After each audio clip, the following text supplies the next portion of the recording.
All right, we are here at the BET Awards, and look who's back. Reason. I know. Yes, it's good to see you. It's good to see you, too. Yeah, I'm doing good. And you know Jasmine Brand. Yes. How you doing? Good to meet you officially. Yeah, good to meet you. I feel like you always, first of all, you know I'm from Brooklyn. Let me just say that right now. Okay.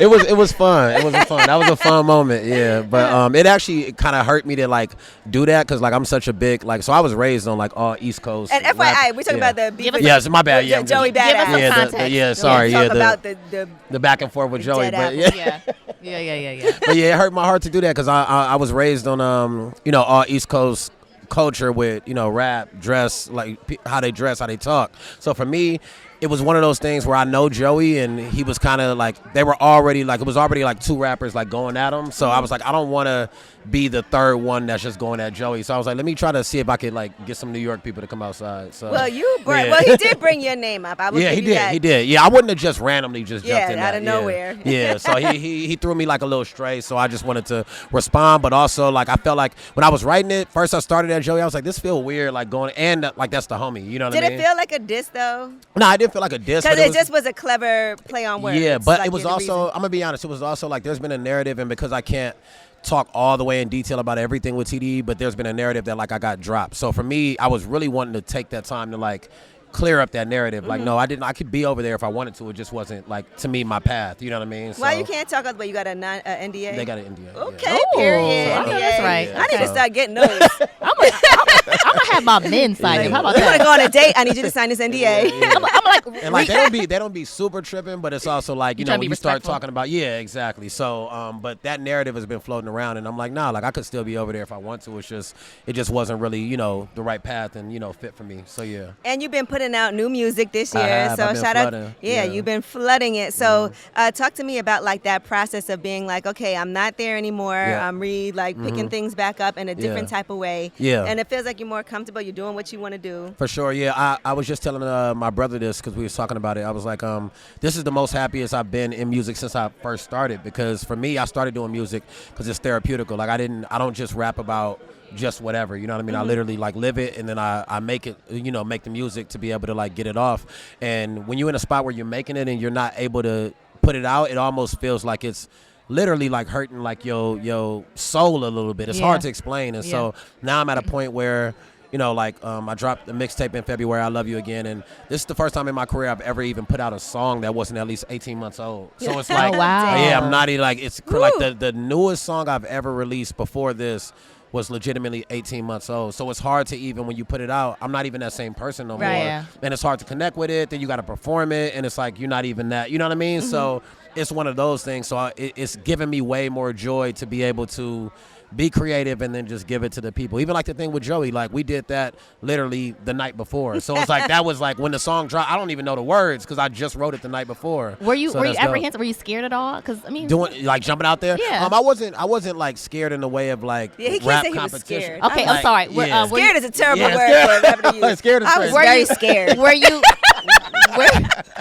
you apprehensive? Yeah, there was an anxious feeling. Were you anxious? Yeah, that's a better word. There was an anxious feeling only because I know how the internet goes, and even though he mentioned my name, I know how some people might feel like well, why is Reason jumping in this? He's trying to get clout. Exactly, and it really wasn't that. It was more like this is a chance for me to clear this narrative up, and then also like I'm big. I know a lot of New York up and coming rappers, but like the world doesn't. So I was like, I was even talking to some of them like, yo, why are y'all not like y'all just gonna let Joey just out here get you know what I mean, on his own or whatever? Did good. Joey, I'm not gonna let Joey.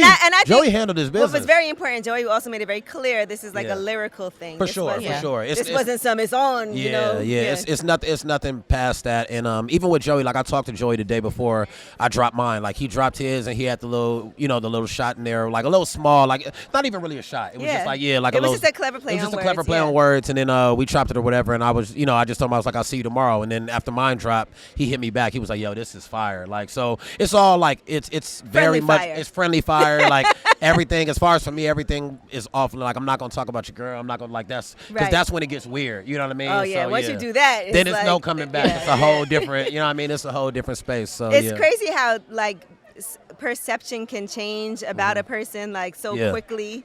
You know what I'm saying? Because you went through a lot. Man, I who just you want to telling? say this whole Yeah. situation. Some of it was your own fault. It was. I this is the thing. I'm a very Some of it, accountable person, yeah. and so I can look in the mirror and there's certain things I'd be like, I shouldn't have said that. I went too far. Yeah, I probably shouldn't have said It was that. the yeah. best idea. Like in a battle, you can't be like, I was rooting for Drake over. Come on. But it's like my real issue that it's weird. It's a double-edged sword. Like a lot of my supporters, they love me for it because I'm so honest. But then there's also moments where I get killed for it because I'm so Right. honest. Because I said that and I was being honest. I was like, I literally did that because I wanted the contract situation to speed up. What I didn't take into account is that fans don't care if I was depressed and What stressed. the they reason don't give a fuck. was. Yeah, Yeah, they they don't don't give a fuck about care. none of that. They Do you like, regret yeah. that?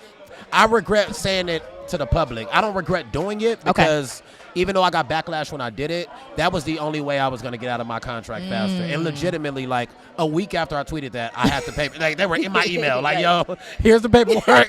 Like, let's get this nigga up Were out of you here." scared? No, I'm kidding. I'm sorry. I feel like that's the word now.